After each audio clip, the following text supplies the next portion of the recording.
Nous allons étudier le DAF Ain Gimel dans Masechet Gittin. Nous reprenons une quinzaine de lignes à la fin du DAF Ain Bet Amud Bet. La Mishnah disait Zegiter Mayom Imemati Mecholise.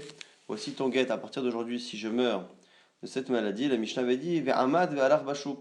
Si finalement il se lève, c'est-à-dire qu'il guérit de sa maladie plutôt ici. Ve'amad il se lève dans le sens où il sort de sa maladie. Ve'alar bashuk et qu'il marche dans la rue. À ce moment-là, on avait dit que et qu'il retombe malade plus tard et qu'il en meurt. On va être au med, on prend des médecins et on vérifie, on essaye de savoir si finalement la mort occasionnée par la seconde maladie est finalement une conséquence de la première ou pas. Si c'est le cas, le guet fonctionne, sinon non. Amaravuna, là-dessus nous dit Ravuna, Gito ke matanato, le guet d'un homme qui est mourant est comme matanato, le don qu'il fait à quelqu'un. S'il donne quelque chose à quelqu'un avant de mourir, ça a le même statut que le guet sur certains points, c'est-à-dire ma matanato im amad choser, de la même manière que s'il donne une partie de sa fortune à quelqu'un parce qu'il est mourant et que après finalement il guérit, finalement sa guérison annule le don. Avgito, pareil pour le guet. Imamad choser, s'il guérit, c'est annulé. Ce qui va être en contradiction avec la Mishnah, parce que dans notre Mishnah on voit que s'il guérit et qu'il retombe malade, on va vérifier et on va essayer de savoir s'il avait vraiment guéri entre temps ou si finalement c'était qu'une apparence. Là pour l'instant, selon Ravuna, à partir du moment où il a guéri, c'est fini, le guet est annulé comme le don.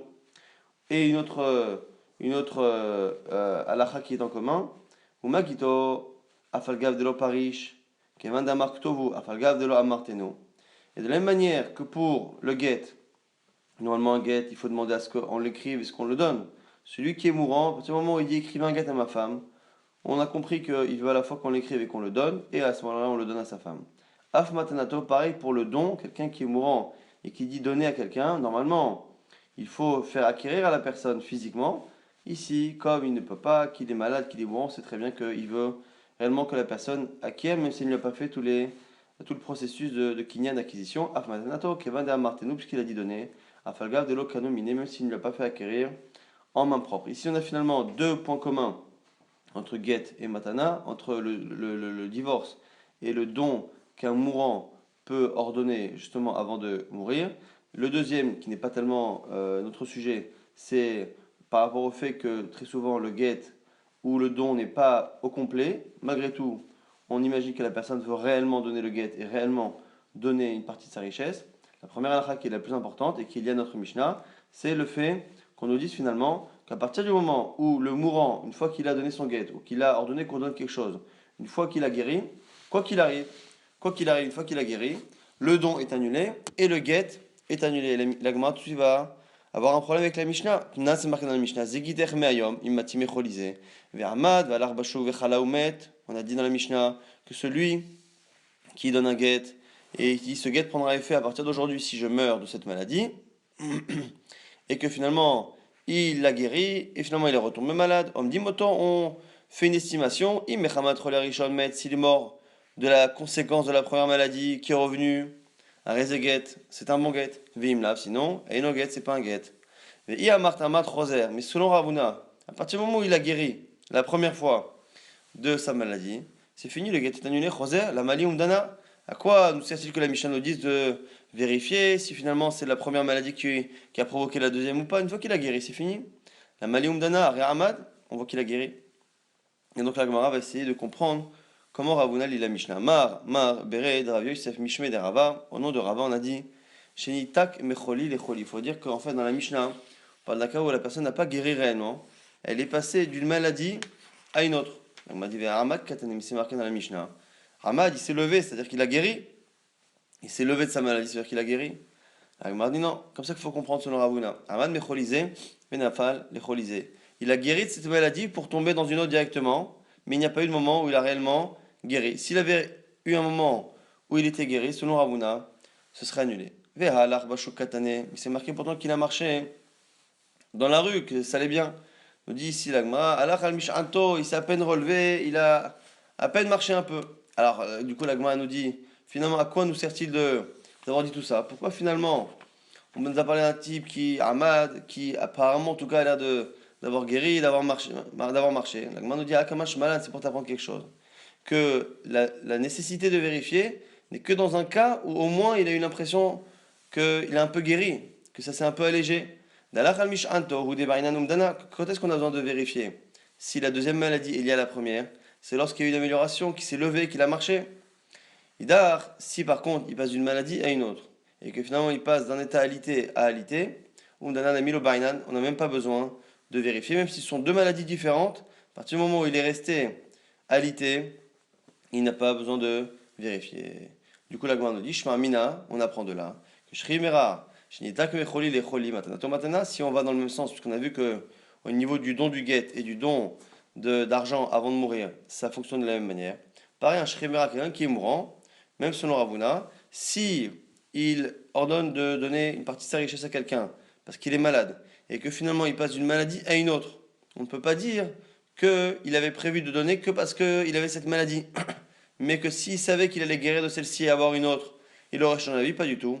On estime finalement que l'essentiel de la kavana du bonhomme, c'est de donner le guet ou de donner le don de sa richesse, ou une partie de sa richesse, à partir du moment où il pense qu'il va mourir, et que ce soit de cette maladie ou d'une autre, à partir du moment où il n'y a pas eu de moment où il était réellement en bonne santé, entre les deux, selon Ravuna, c'est pareil, donc que ce soit pour le guet ou que ce soit pour le don d'argent, à partir du moment où il n'y a jamais eu de moment où il était en bonne santé, totalement guéri, à ce moment-là, on estime que le don ou le guet est valable. Et la Gemara confirme. In, Amar Rabbi Elazar, Mishmedera, car on a dit au nom de Rav, Shremera Shnetak Mecholi Lecholi, maintenant on a retrouvé dans la de Rav qui dit clairement cela, qu'un Shremera, quelqu'un de mourant, qui passe finalement d'une maladie à une autre, Matanato, Matana, la Matana, le don qu'il a fait, est un don qui est valable. Rabba Verava, Los Viraleu, Haderavuna. Ce que vient de dire Ravuna ici, eh bien, on a deux Amoraïm, Rabba et Rava, qui ne sont pas d'accord. Qu'est-ce qu'on a dit finalement au nom de Ravuna? On a dit que quelqu'un qui a donné un guet, à partir du moment où il a guéri à un moment donné, donc il a donné un guet avant de mourir, parce qu'il était malade, à partir du moment où il a guéri à un seul instant, le guet est annulé d'office. Et là-dessus, Rabba et Rava ne sont pas d'accord. Ils disent Xera, Shema Yomru, Yesh get le achar mita. Donc ici, si on reprend la lacha simple de Ravuna, on a une personne qui est malade, il donne un guet à sa femme et dit voici ton guet, si je meurs de cette maladie.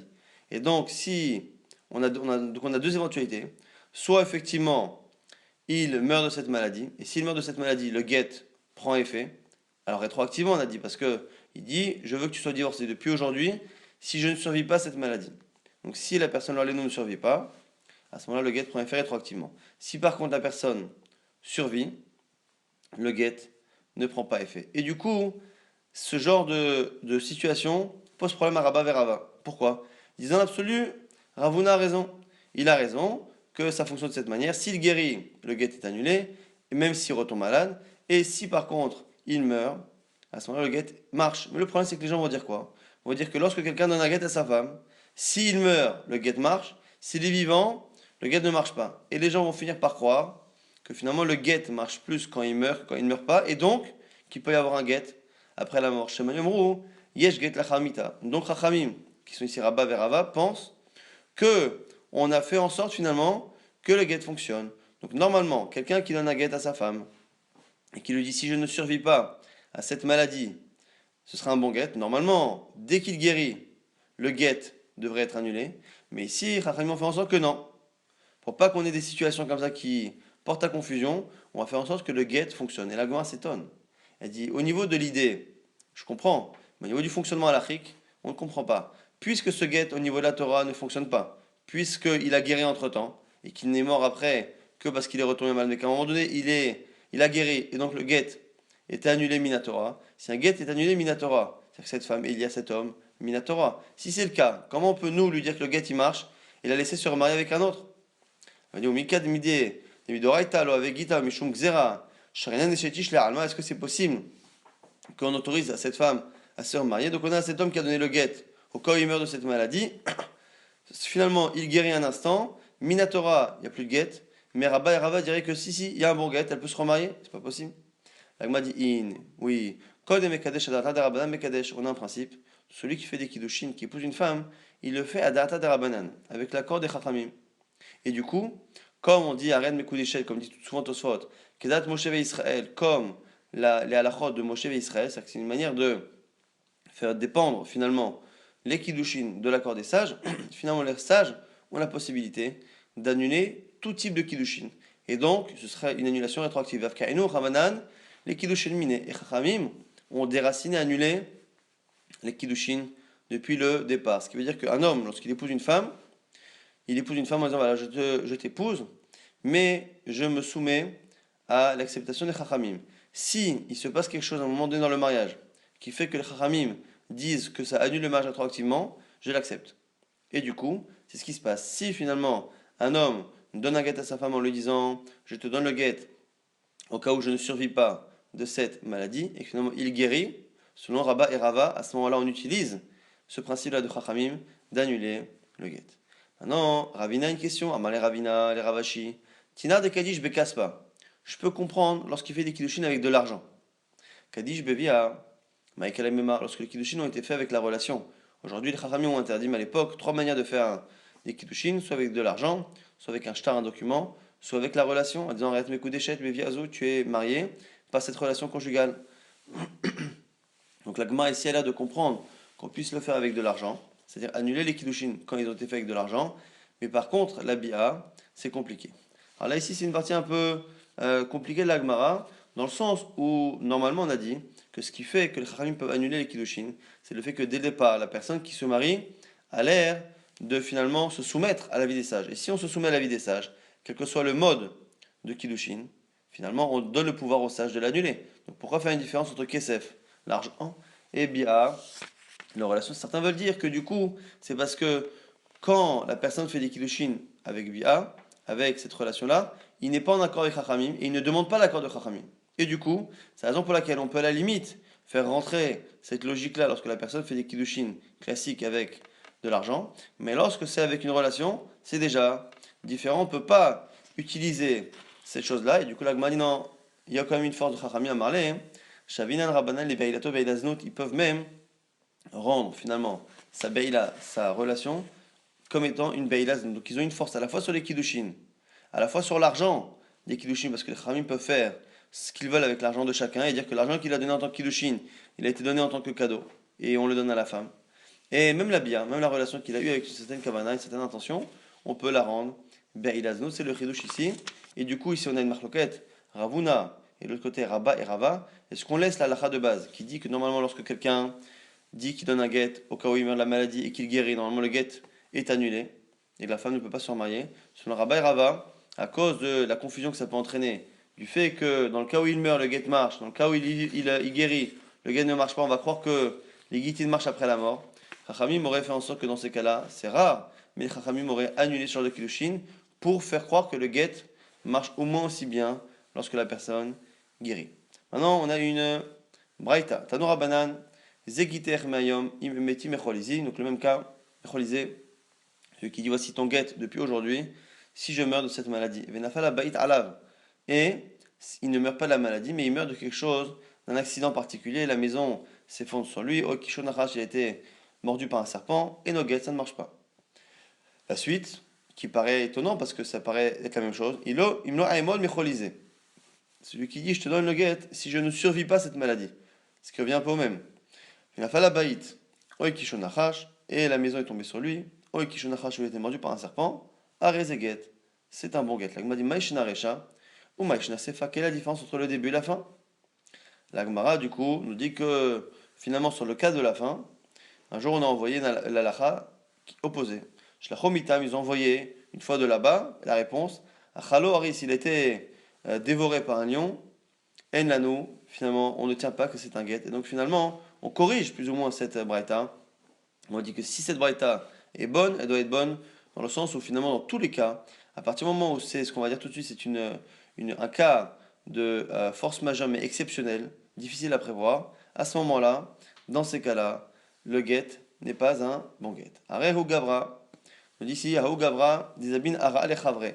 Dans le même genre, on a une histoire de quelqu'un qui a vendu un terrain à son prochain. Kabil ale kol unsa de mitialid. Et dans le contrat de vente, il a dit voilà, je te préviens, il y a une clause particulière, une sorte d'assurance. Je te rembourse tous les dommages qu'il peut y avoir sur mon terrain. Donc si tu découvres, on va dire pendant une période déterminée, qu'il y a quelque chose sur le terrain qui arrive, tout ce qui peut arriver sur le terrain, je te rembourserai. Les sauf à Pikuba Nahara. Qu'est-ce que s'est-il passé à la fin? Finalement, le fleuve est passé par là, c'est-à-dire que l'État, le roi, a fait détourner un fleuve, il l'a fait passer par le champ de la personne, ce qui fait que le champ n'était plus praticable. C'était quelque chose d'assez imprévisible. Atalek Ameder Ravina, ils sont partis voir Ravina, et donc du coup, il a demandé, lui, il a dit, je veux pas payer Amarlé, Zil Shafele. Il dit, va et laisse-lui le champ et laisse-lui tout, et paye-le, Béchek est en silence. Deha, qui habite à Alach, Kolunsa Demitialit, car tu as pris sur toi tout ce qui pouvait arriver. Donc à partir du moment où tu t'es engagé à toutes les éventualités, tu t'es engagé. Amalé, Ravacha, Bartachlif, Ale Ravina. Alors du coup, Ravacha objecte et lui dit, Unsa de l'Oshriachu. Mais le problème, c'est que c'est ici un cas de force majeure qui était imprévisible. Et du coup, il y a une logique de dire que lorsqu'une personne s'engage en disant, tu sais, je m'engage à te donner le champ, ou je m'engage à te payer les dommages de tout ce qui peut arriver, même lorsque la personne dit tout, pour qu'elle puisse être engagée, il faut qu'elle y pense, et pour qu'elle y pense, il faut que ce soit prévisible. Si la personne a dit tout ce qui peut arriver, finalement, moi je prends la responsabilité sur tout ce qui peut arriver, mais que la personne, au niveau imaginatif, ne peut pas imaginer au-delà de ce qu'elle peut imaginer, encore une fois, le tout ce qui peut arriver reste limité, et les mots n'ont pas plus de force que sa pensée. Donc du coup, Gelgal Milta, l'histoire finalement a fait que cette halakha, cette question a été posée à Rava. Et Rava a dit à Maléo, il a dit comme Rava Chabar Tachlifa, que à partir du moment où c'est une force majeure qui n'était pas prévisible, on ne peut pas estimer que la personne s'était engagée là-dessus.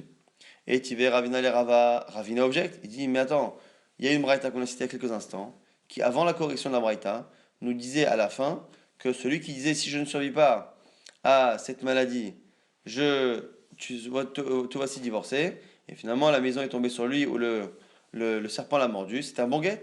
Tu vas revenir à la Rava, Imno, Emon Mechol, ils avaient nafal à la Vabeid, Vekishonachash, à Rezeget. Amal Rava, il dit Veimad Merecha, mais regarde le début de la Braïta. Et il guet, il te dit l'inverse, il te dit justement c'est pas un bon guet. Amal Rava, Midifti, Ravina, alors là du coup, les rabbinim entre eux discutent, je comprends pas. Rav nous dit quelque chose.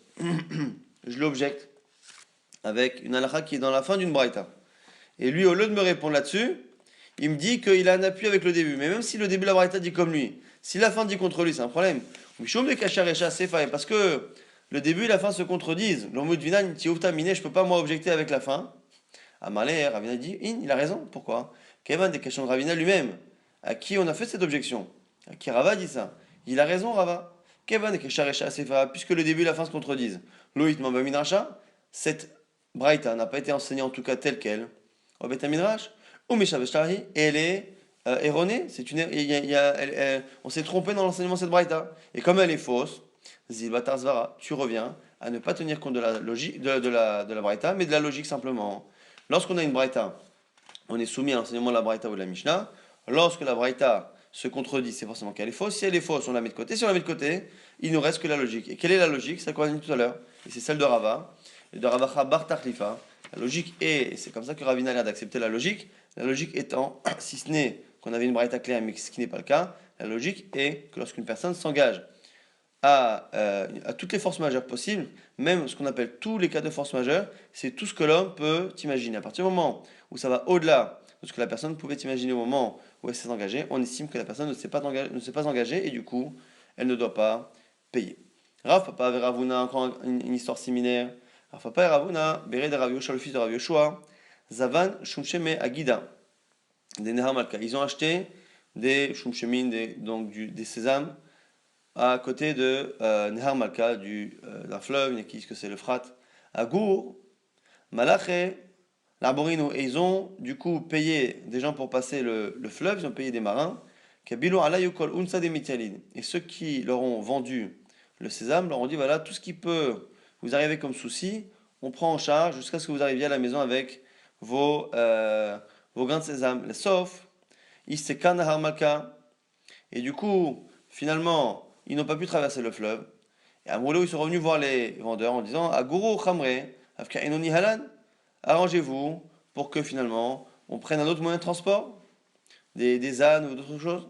Des Hakabitur Alaïchou, Kolunsa, des Mitzalit, car Papa Ravuna on dit vous avez pris sur vous tous les engagements par rapport à tout ce qui peut t'arriver, à tous les Kamen Rava. Ils sont partis voir Rava. À Maléo, il leur a dit Kake chivre, oie blanche. Alors les oies ici c'est une allusion à la chorma parce qu'on dit que celui qui voit des oies, l'animal, l'oie dans son rêve, il s'appelle la chorma, il faut qu'il attende et qu'il espère devenir chacham. Blanc, c'est une allusion à l'âge. Si on parle ici de Rapapa et Ravuna qui pouvaient avoir des cheveux ou une barbe blanche, c'est une manière de leur parler de la chorma. Il leur dit Mishalche glime de inche. Enlevez le revêtement, le déguisement d'homme que vous avez. Bon, c'est une manière de leur dire qu'ils se trompent. Unsa de loshriachu, c'est ce qu'on appelle ici unsa de loshriach. C'est un cas de force majeure qui n'était pas prévisible et on ne peut pas estimer que la personne s'était engagée à quelque chose qui n'était pas prévisible. On a donc finalement une logique de Ravuna qui est là d'être de Rava, qui est accepté par tout le monde que un cas de honest qui n'est pas prévisible, la personne ne s'engage pas. Et on a vu précédemment une marloquette Ravuna, Rabba et Rava qu'on répétera à la fin. Nouvelle Mishnah, Lotisached Aimo.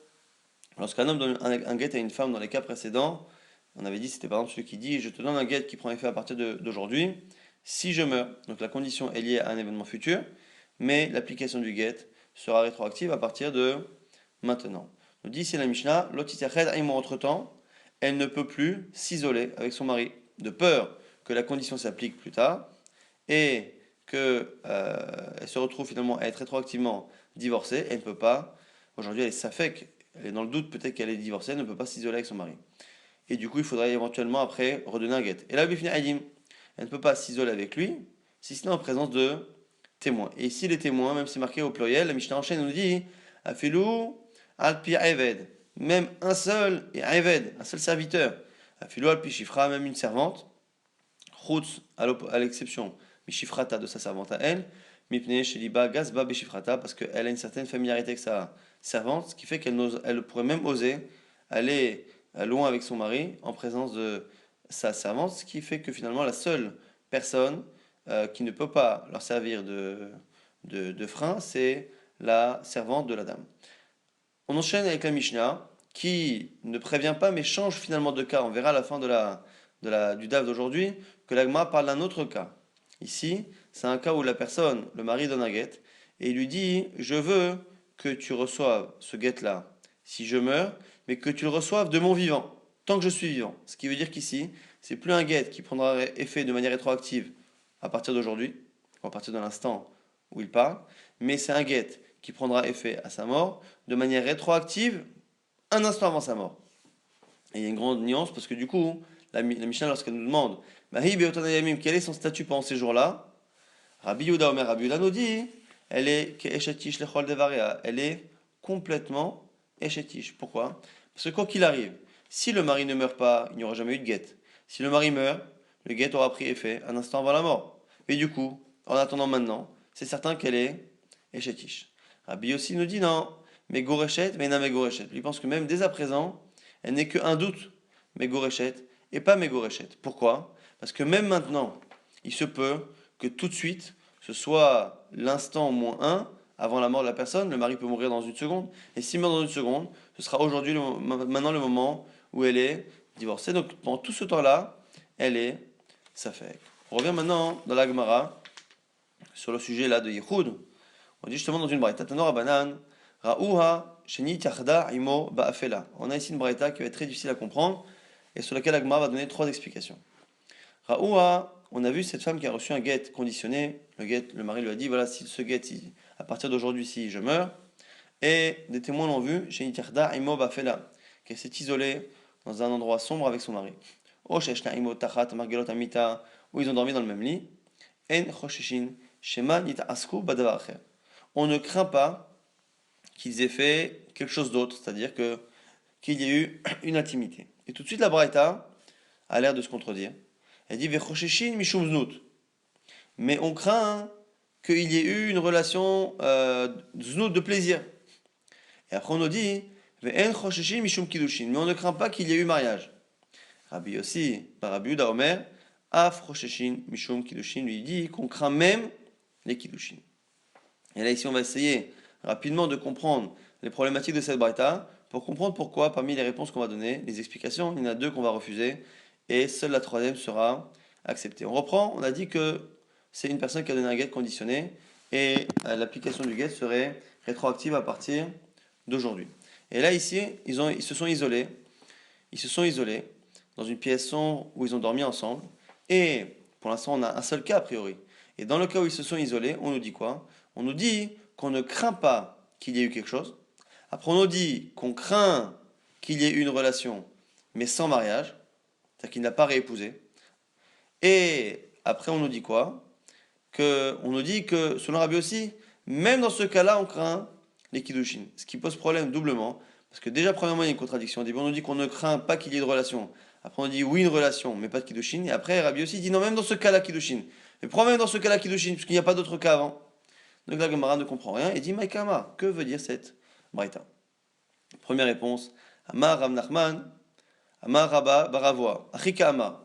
On est obligé de parler de plusieurs cas, puisque finalement, au départ, on a décrit un seul cas, mais dans le même cas, on nous enseigne trois lachotes différentes. Il faut forcément séparer. Il y a trois cas. Achika Amar, Raoua Sheniva Ala. Donc dans le premier cas, si ils ont juste vu un isolement, on ne craint rien. Quand après on dit qu'on craint une relation de znout, c'est parce qu'ils ont vu une relation. Raoua Sheniva Ala, ils ont vu qu'il y a une relation entre le mari et la femme, qui ont reçu un divorce entre les deux, un divorce éventuel. Chosheshi Mishum Kiddushin. Donc s'ils ont vu une relation, on craint qu'il y ait des Kiddushin. Ça c'est un cas qui n'est pas marqué dans la Braïta, mais qu'on aura oublié. Et du coup, le troisième cas, qui est celui qui est rapporté dans la Braïta, mais sans être introduit, Nathan Laksafim, si après la relation, il lui a donné de l'argent, Chosheshi Mishum Znut, Namrinan, Betenena, Nathan là. On craint, au contraire, on craint plus que ce soit des Kiddushin.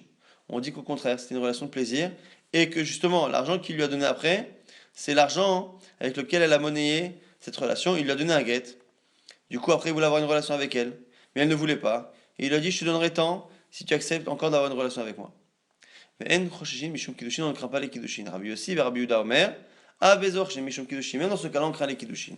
Et là, du coup, même si on était obligé de dire qu'il y a trois cas dans la Braïta, de rajouter à chaque fois un contexte qui n'est pas écrit, on a au moins les mots de Rabbi Yehuda, de Rabbi Yossi et Rabbi Yehuda et de Chachamim qui s'entendent. C'est-à-dire qu'on a bien à la fin le cas où on ne craint pas les Kiddushin.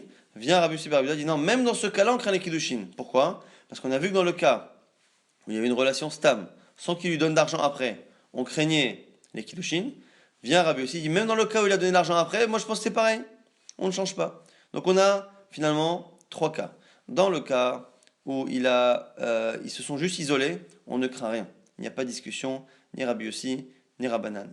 S'il n'y a eu qu'un isolement, on ne craint rien, tout va bien. Si par contre ils ont une relation, là il va y avoir deux cas.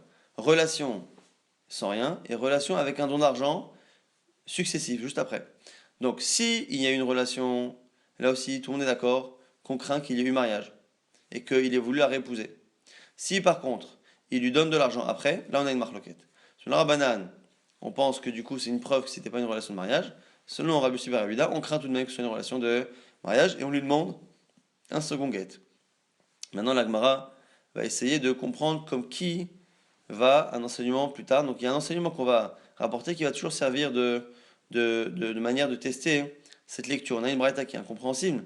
À chaque fois, on va essayer de voir si ça tient la route. Keman Azla, Hadama Rabba Baravuna, Babachana Marabi Yochanan. Comme qui ça va, c'est à la de Rabbi Yochanan. On a une marloquette, Bet Shammai et Bet Hillel. Lorsque quelqu'un donne un guet à sa femme en général, et qu'après il s'isole, est-ce qu'il doit redonner un guet? Est-ce qu'on estime que quelqu'un qui a divorcé sa femme et qui s'isole avec elle doit lui redonner un guet? La marloquette, Bet Shammai et Bet Hillel n'existe que lorsque on a vu qu'il y avait une relation. Aval Lora Uha. Shiniva Alam, s'il n'y a pas eu de relation, dit vrai Akol, En Srecha Emenu Get Sheni, Bet Shammai et Bet Hillel ne discutent pas, il n'y a pas besoin de get. Keman, comme qui ça va? La qui dit vrai Akol, comme tout le monde, c'est-à-dire comme Rabbanan et comme Rabbi aussi, Ben Rabbi Yuda. Effectivement, cette halakha là pour l'instant de Rabbi Yochanan, qui dit que s'il n'y a pas de relation entre eux, et on a juste vu qu'ils sont isolés, ni Bet Shammai ni Bet Hillel ne discutent, on commence à discuter que lorsqu'il y a eu une relation, ça correspond exactement à la lecture qu'on a dit, c'est-à-dire qu'au départ, s'il n'y a pas eu de relation, on ne craint rien, s'il y a eu, on craint les kiddushin, et s'il a donné de l'argent après, on ne craint pas les kiddushin selon Rabbanan, et selon Rabbi Barabuda, oui, l'Agma a un problème là-dessus. On revient sur cette lecture. On avait une braïta qui paraissait se contredire, Et non seulement se contredire, mais à la fin, Rabbi aussi dit, même dans ce cas-là, on craint les Kiddushin alors qu'il n'y avait pas eu de cas précédemment. Donc du coup, on avait enseigné 3 cas. Donc on avait rajouté un cas au milieu. Excusez-moi. Et on a finalement dit que le troisième cas, c'est un cas de Ksafim. Matkif là, Abaye dit, Midé Ksafim Katane. Mais c'est pas marqué Ksafim. C'est pas marqué qu'il lui a donné de l'argent. C'est-à-dire que l'explication qu'on a donnée, elle est jolie au niveau de l'idée, elle est bonne au niveau de l'idée, mais dans les mots, c'est compliqué d'imaginer que on aurait oublié de mentionner une condition importante. C'est quand est-ce que Rabbanan pense qu'on ne craint pas les Kiddushin. C'est lorsqu'après la relation, il y a eu un don d'argent. Et ça aurait dû être marqué. Et du coup, l'explication de Rav Nachman, Amaraba Baravoa, est un peu délicate à partir du moment où elle ne respecte pas tellement le texte. Deuxième proposition du coup est là, Marabaye, Achikama. Voici quand je t'expliquais cette braïta. Lorsque ils ont vu qu'il y a eu relation, et ce serait le cas, le dernier cas de la braïta, Chosheshim Mishum Znut, on craint ce doute, mais En Chosheshim Mishum Kiddushin, on ne craint pas les Kiddushin. Rabbi Yossi Rabbi Omer, Af Chosheshin Mishum Kiddushin, on craint même des Kiddushin. Donc du coup ici, on a finalement 2 cas, pas 3 cas, et on n'a pas rajouté cette histoire d'argent. On a 2 cas. Le cas qui est cité au début de la Braïta, qu'ils les ont juste vus s'isoler, à ce moment-là on ne craint rien. Si par contre, ce sont les mots qui manquent, s'ils les ont vus avoir une relation, là-dessus on continue la Braïta. Selon Chachamim, on ne craint qu'une relation de plaisir. Selon Rabbi aussi, on craint même une relation de Kiddushin. Agma dit Kemanazla. Alors maintenant, comme qui ça va, c'est la Rabbi Yochanan. Amarabba Bachana Rabbi Yochanan, Machloket. כשראה שנבעלה אבל לא ראו שנבעלה דברי הכל אין צריכה ממנו גט שני כמען. C'est Al-Khad Rabbi Yochanan qui dit que la discussion Bet Shammai et Bet Hillel ne porte que lorsqu'il y a une relation. Comme qui ça va? Kedat Rabbi Yossi Bar Abuda, c'est comme Rabbi Yossi Bar Abuda qui pense, lui, qu'on craint les Kiddushin lorsqu'il y a une relation. La Gemara a une objection maintenant. Matkifla Rava, Rava objecte. Imken, Mayaf, ton explication est jolie, mais pourquoi Rabbi Yossi Bar Abuda aurait dit même les Kiddushin on les craint? Alors, on dirait que Abaye a compris que puisque Tanakama pense qu'on ne craint que la relation de plaisir, qu'on ne craint pas les Kiddushin, Rabbi Yossi va dire non, on craint même qu'il y ait eu des Kiddushin. Le problème, c'est que ici le mot même a l'air finalement, selon Rava, de dire que même dans ce cas-là, on craint les Kiddushin. Or, on n'a pas eu de cas précédent, on craint les Kiddushin, parce que selon cette nouvelle lecture d'Abaye, on n'a plus 3 cas, comme c'était le cas avant, ce qui avait l'air de fonctionner au moins à ce niveau-là, mais on a 2 cas. Un premier cas où selon tout le monde on ne craint pas les Kiddushin parce qu'ils se sont juste isolés. Et le second cas où selon Tanakama on ne craint toujours pas. Donc jusqu'à présent personne n'a craint les Kiddushin. Et il viendrait Rabbi Yossi et Rabbi Yehuda dit non, même dans ce cas-là on craint les Kiddushin. Mais quoi ça, même dans ce cas-là? On n'a jamais eu de cas avant où on craignait les Kiddushin. Et là Rava propose une troisième lecture, qui sera la dernière. Achikama, Rabbi Yossi et Rabbi Yehuda. Af lora u hasheni va'ala, chosheshin mishum Kiddushin. Quand on dit af, même dans ce cas-là, parce que finalement, Rabbi Yossi Bar Abuda, il n'est pas d'accord à la fois avec le deuxième cas, mais même avec le premier cas. On reprend, on avait un premier cas. On avait dit que si se sont juste isolés, on ne craint pas qu'il y ait de relation. Ça, pour l'instant, on ne donne pas l'avis de quelqu'un qui sera en désaccord. Mais on verra par la suite que Rabbi Yossi ne sera pas d'accord. Donc, s'ils se sont juste isolés, pour l'instant, Tanakama nous dit qu'on ne craint pas des Kiddushin. Bien, Tanakama, il dit, et même si on avait une relation, on ne craint pas des Kiddushin. Vient dire Rabbi Yehuda dans les 2 cas. Dans le premier, et Af dans le deuxième cas. Même dans le deuxième cas, on craint les Kiddushin, Chosheshin, Mishum, Kiddushin. Et l'Agma, du coup, essaie de comprendre comment va cette halakha de Rabbi Yochanan. Kemanazla hadama rabba, babachana ma Rabbi Yochanan, machloket. Ksheraoua shniva'ala, la machloket se situe lorsque on a vu la relation. Avalora oua shniva'ala divra kol aina tzricha imenu get, keman. Comme qui ça va cette halakha-là? L'Agma dit delokechat, comme personne. Pourquoi? Parce qu'effectivement, selon cette lecture maintenant de Rava, on a un Tanakama qui finalement, qu'il y ait eu isolement simple ou relation, on ne craint pas les Kiddushin. On a Rabbi Yossi Bar Abuda qui finalement, que l'on ait l'un ou l'autre, on craint toujours les Kiddushin, avec une relation ou même avec un seul isolement. Et du coup, puisque finalement, on a Tanakama qui ne craint jamais les Kiddushin, qui ne craint jamais qu'il les réépousé, et Rabbi Yossi qui craint toujours les Kiddushin, on n'a plus du coup de raison de faire ce chilouk là. Or, Rabbi Yochanan a dit que la discussion Bet Shammai et Bet Hillel porte dans le cas où il y a une relation et pas lorsqu'il n'y a pas eu de relation. Mais ce chilouk là, cette distinction là, relation par relation, finalement, il n'existe plus selon la lecture de Rava. Puisque soit Tanakama ne craint jamais, soit Rabbi Yossi craint toujours, et donc du coup la distinction n'existe pas. Delokechat, ça ne correspond ni à Rabbi Yossi ni à Rabbanan, selon la lecture de Rava. Donc finalement, on a proposé 3 lectures de cette braïta. La dernière, qui a l'air d'être, en tout cas celle qui n'est pas objectée, c'est celle de Rava, qui nous dit finalement que Rabbi Yossi bar Rabbi Yehuda craint qu'il y ait isolement ou pas isolement, il craint Kiddushin. Selon Tanakama, on ne craint jamais les Kiddushin avec isolement ou avec relation. Quoi qu'il arrive, on ne craint pas les Kiddushin. Maintenant, on reprend la suite de la Mishnah, qui avait l'air pourtant d'être la suite du cas précédent, où c'était la personne qui donnait un get et qui était rétroactif depuis aujourd'hui. Mais on verra par la suite que c'est pas possible de dire ça, parce que l'Agmar nous dit Mahi Botanyamim. La Mishnah a dit quel est le statut de cette femme pendant toute cette période, entre-temps, avant qu'il meure. Rabbi Yehuda Omer, Keshetish Lechol Dvera, elle est mariée à 100%. Rabbi Yossi Omer, Megoreshet Vena Megoreshet, selon Rabbi Yossi, elle est dans le doute. Tana Ubilvat Shiamut, nous dit la Mishnah, que ce qu'a dit Rabbi Yossi, que c'est un cas de doute, c'est dans un cas où il meurt. C'est-à-dire qu'à la fin, il s'avère qu'elle est divorcée. Si à la fin elle est divorcée, on estime qu'entre-temps elle était dans le doute. Mais si finalement il ne meurt pas, elle aura toujours été mariée.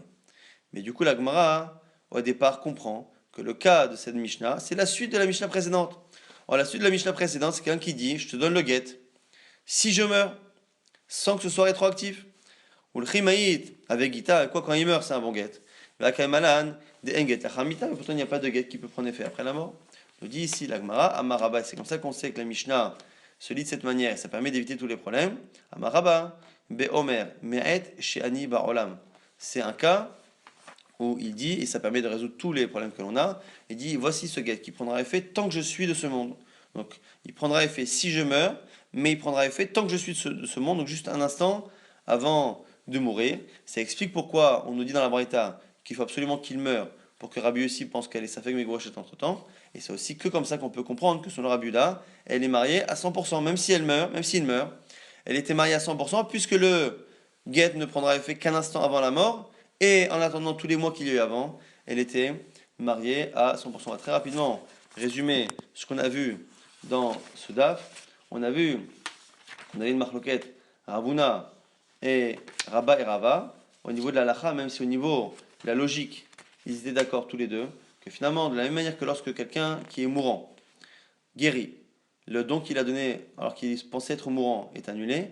Pareil pour le get, celui qui donne un get parce qu'il est malade et qu'il guérit, même s'il retourne dans une autre maladie, s'il guérit totalement, le get au départ est annulé. Il faudrait expliquer que dans la Mishnah, selon Ravuna, il faudrait expliquer que c'est un cas où il est passé d'une maladie à une autre.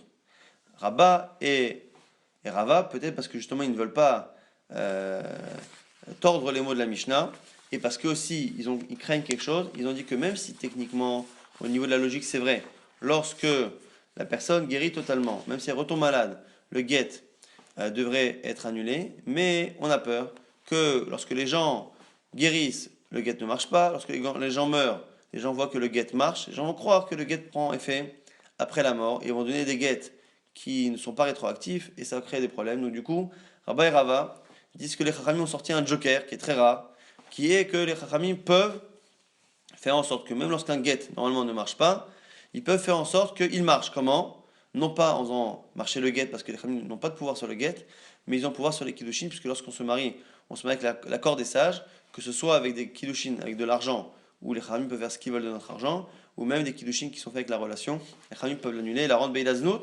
Et du coup, Rabba et Rava pensent que même si au niveau de l'idée, Ravuna a raison, que le get devrait être annulé à partir du moment où il guérit totalement, même un instant, au niveau de la lacha, les Chachamim ont fait en sorte que la femme soit libérée, pour éviter justement la confusion, que les gens croient qu'un get peut fonctionner après la mort. Après, on avait vu qu'il y avait une discussion Ravina et Rava. Finalement, Ravina avait accepté l'idée de Rava et on avait corrigé une braïta qui avait l'air contradictoire et qui pouvait parfois s'opposer à cette logique de Rava. Finalement, Ravina, tous les derniers Amoraïm ont l'air de dire que lorsqu'une personne s'engage à payer ou à donner quelque chose, même dans un cas de force majeure, donc la personne s'engage, même s'il y a un événement qui cause une perte, ou pareil pour le get, c'est la même chose pour le get, à partir du moment où la personne ne peut être engagée que si elle a conscience de ce qui peut arriver, on ne peut pas l'engager à rembourser ou engager à faire ce qu'elle s'était engagée à faire si l'événement qui est arrivé